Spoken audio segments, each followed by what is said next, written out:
was 9 years old when I got my period. I was carrying like an entire box of tampons and wearing a huge pad and changing super tampons every hour in high school. Excruciating cramping, fatigue, back pain. I was put on birth control when I was 12. When I was in college, they told me, you're having a panic attack, there's nothing wrong with you, you need to see a therapist. So for an entire year, I was told by a therapist that my pain was not real. I was diagnosed at 27. It was one of the best days of my life. And mostly because for the first time, there was validation. I just didn't understand what the implications were of stage 4 endo. I was experiencing a lot of pain. It felt like I had been shot. And so every time I would go to the emergency room, and then every time they would just say, oh, it's not your appendix. They told me I had endometriosis, but then they told me there was nothing they could remove because my endo was not in my reproductive organs. All of the tests and all of the scans and all of the exams I was getting were showing up as clear or normal. It made me feel like I was losing my mind. And then it started to get to the point where I couldn't even walk for long periods of time. It was unbearable. It wasn't until I started IVF treatment that I really realized the severity of my endometriosis. At 28, I was told I had the uterus of somebody who was 37, 38. This is what endometriosis has done. It's ravaged my body and it's made it almost impossible for me to get pregnant. It was very challenging initially to kind of wrap my head around it. With my first implantation, I was able to get pregnant and carry to full term our son, Johnny. Nothing prepared me for baby number 2. We went through surrogacy. You have someone else having these milestones with your baby, and then you go through an adoption process, adopt your own biological baby, and then bring them back. I was white knuckling through life. I literally don't know how I got through law school. It was a haze. I've had 2 surgeries. That last surgery impacted my career beyond what I could ever expect. All of a sudden, there was a question of my ability to lead. And one of the major, I guess, importance of being a leader is visibility, availability, dependability. And being out for an extended amount of time, the last thing you want to be stereotyped as is fragile. It has drastically impacted my fertility. It becomes a weird thing that you have to tell new people in your life. You have to have all of these like huge conversations with someone you're not necessarily ready to have those conversations with. And that just takes a toll on everything. Through grammar school and through high school, I would say that I missed a lot of school. I graduated undergrad in 6 years instead of 4 because I had to take a smaller course load. Now that I'm in grad school, I'll spend the entire night in the emergency room and then I'll go to class at 10:15 the next day. They found endometriosis on my rectum. It was on my pelvis. It ate through my sciatic nerve. It was on my lymph nodes, and it ate through the blood vessels on my right side. I'm very grateful for my doctors and my surgeons. Had I not done my surgery, I could have gone septic, I could have died. So it's worth it. What really matters in life is your health and your emotional well-being. It's a very challenging journey, but at the end of the day, I get to look at my little guy's face every day and know that in the end, like, I did get my happy ending. You have to just be brave and speak up at the doctor and say, you know your body better than anybody. If you're saying something is not right, something is not right. I feel like I don't need to be pain-free to advocate. If nobody knows about it, it doesn't get talked about, it doesn't get funded, it doesn't get researched, and it doesn't get cured.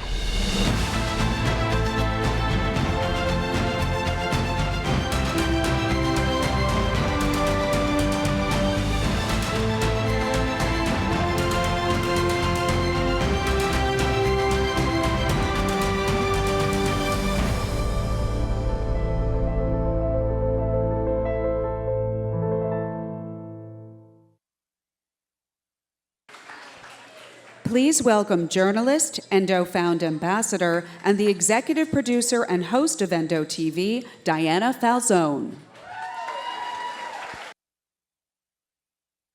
Good evening, everyone. What a powerful and moving film. For many of us with endo, our pain has been dismissed and our disease made to feel invisible. But tonight, we are seen, we are heard, and we are validated. To the 5 brave women who shared their stories, thank you. Your courage and vulnerability embody exactly why we're here tonight. If you're comfortable, I'd love for you to join me along with Dr. Seckin now so we can recognize and honor you. So please come up.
Thank you so much.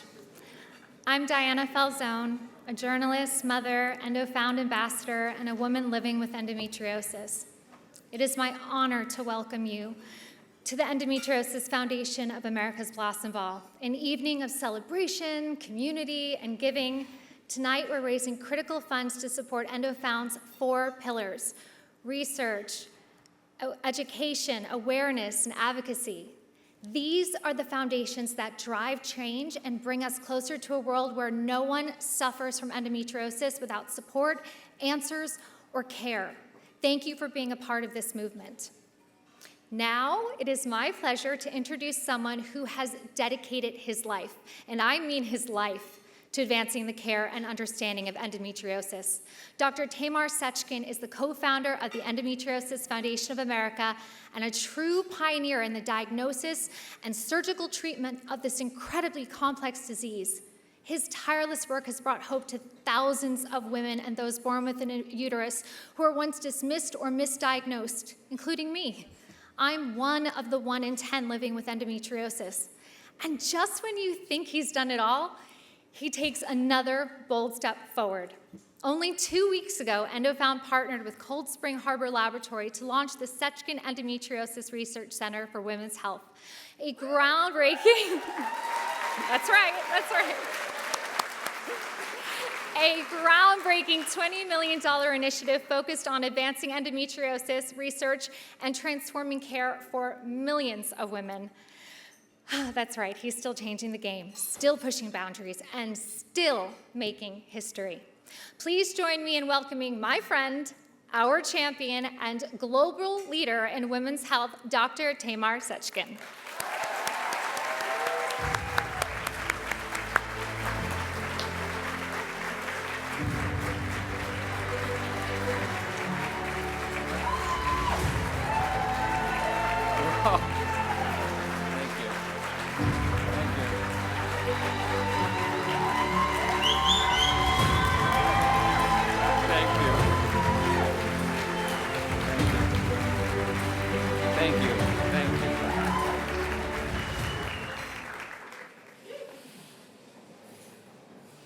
Good evening.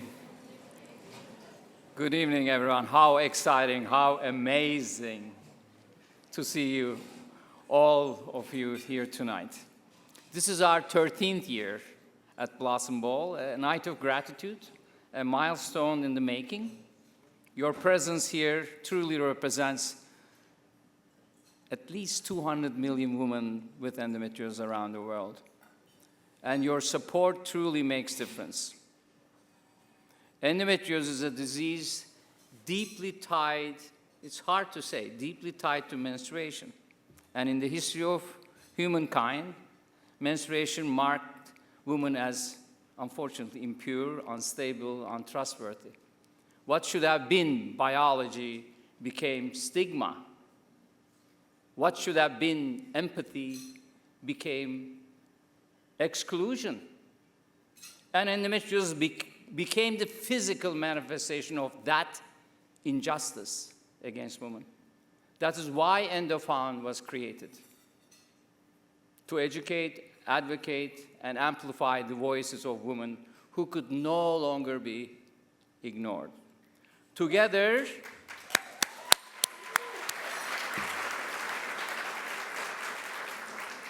let me tell you something. Together, this foundation has changed the narrative, not in the US, all around the world. We build a movement, incredible movement. Now we enter a new chapter. Science has advanced dramatically with internet 2 decades ago, which changed everything.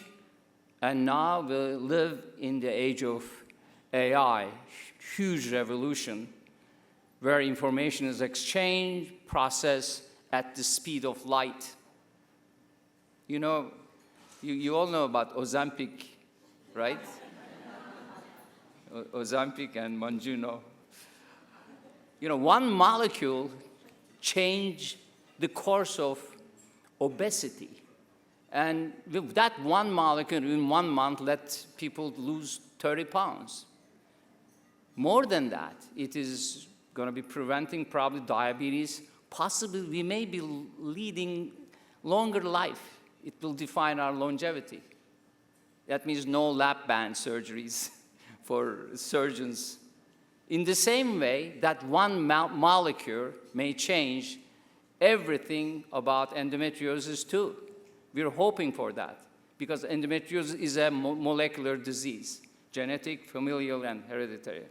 Today, we're going straight to the source. The new center at Cold Springs Harbor, as Diana mentioned, is real. And for the first time in the history, there's a research center in the world dedicated exclusively to endometriosis. This is where science is patient-centered, data-driven, and future-focused. And 2 weeks ago, as Diana said, we launched this center. I'd like to thank Marilyn Simons. I don't know if he's here, but Dr. Beyaz, who opened the doors to this collaboration. Are you here, Dr. Beyaz? Please stand up, please. Thank you. Thank you for everything. I want to thank Billy Joel and Alexis Joel, who joined us to cut the ribbon, and for their support. And finally, my gratitude to Ms. Madeline Rudin for every generous donation to the center. You know, let's be optimistic and imagine this for the future. A girl who doesn't miss school, a teenager whose first period isn't a life sentence, a woman who doesn't lose her uterus or ovaries, and a patient who is diagnosed without scalpel. That is the world we're building. My name is just a symbol, a mortal symbol. This center does not belong to me. It belongs to you, to the women with endometriosis, to your families, to your daughters, and for those yet to be born. This center is their center tonight. Some of those of the movement are here with us. I really want you to stand up. The women with endometriosis, please stand up. Let's give a big ovation to them.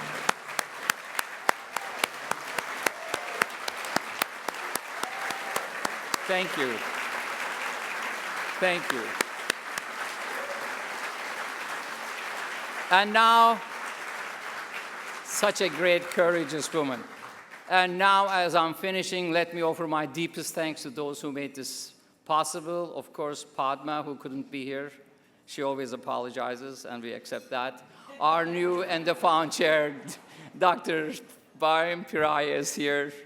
Madeline Rudun, Dr. Chervanak, Dr. Rich Martin, my dear friend and my partner in practice, Amanda Chu, in the operating room and the practice, and our EndoFound team.